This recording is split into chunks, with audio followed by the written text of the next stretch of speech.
Salam sigap dan shalom. Renungan kita pada hari ini, Sabtu 1 Maret 2025, berjudul Angin Puting Beliung Kematian dan Kehancuran.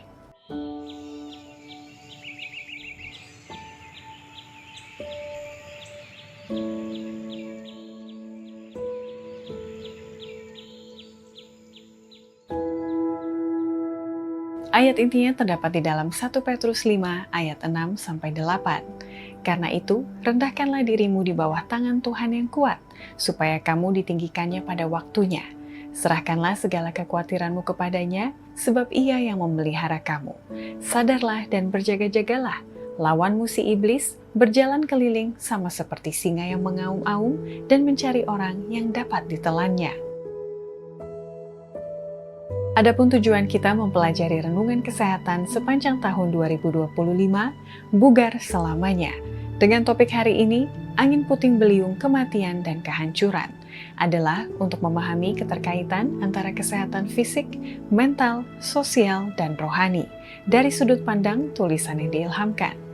Makanya, tubuh kita adalah bait suci Roh Kudus, perlu dijaga kemurniannya agar layak bagi Tuhan.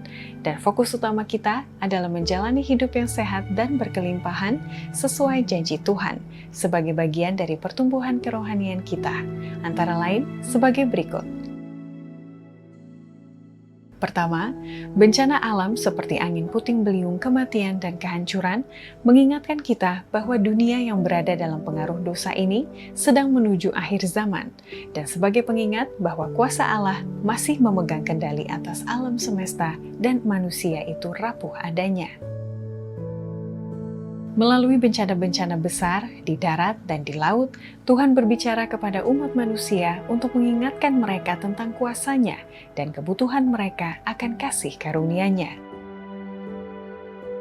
Kedua, bencana alam seperti angin puting beliung kematian dan kehancuran mengingatkan kita bahwa bencana alam sebagai tanda akhir zaman, dan bencana ini seperti tornado yang akan semakin sering terjadi dengan dahsyat sebagaimana dinubuatkan dalam Alkitab, karena kedatangan Yesus sudah semakin dekat. Bencana alam yang sering terjadi adalah bagian dari tanda akhir zaman yang dinubuatkan oleh Yesus Kristus. Ketika kita melihat gempa bumi, badai, dan bencana lainnya, kita harus sadar bahwa Kristus sedang memanggil umat-Nya untuk bertobat. Ketiga, bencana alam seperti angin puting beliung kematian dan kehancuran mengingatkan kita untuk menyerahkan kekhawatiran kita kepadanya dan percaya kepada kasih dan pemeliharaannya, bahwa perlindungan Tuhan bagi umat-Nya selalu hadir dalam setiap badai, baik secara fisik maupun rohani. Tidak ada musibah yang terjadi secara kebetulan.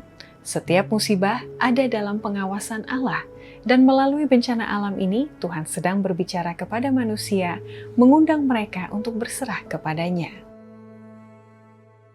Keempat, bencana alam seperti angin puting beliung kematian dan kehancuran mengingatkan kita bahwa bencana ini sebagai pengingat untuk persiapan rohani kita, karena itulah kunci untuk bertahan dalam segala badai kehidupan. Bencana-bencana ini adalah peringatan ilahi untuk membawa manusia kepada pertobatan dan penyerahan diri kepada Tuhan. Kelima, bencana alam seperti angin puting beliung kematian dan kehancuran mengingatkan kita bahwa ada kuasa iblis di balik kehancuran untuk menghancurkan umat manusia dan agar ia bisa melemahkan iman kita kepada Tuhan. Namun, Allah tetap memegang kendali dan mengizinkan ini terjadi untuk maksud yang lebih besar. Iblis menggunakan kekuatan alam untuk menimbulkan kehancuran dan penderitaan, tetapi Allah mengizinkan ini untuk menggenapi maksud-Nya yang lebih besar. Demikianlah renungan kita pada hari ini, kiranya Tuhan memberkati kita semua.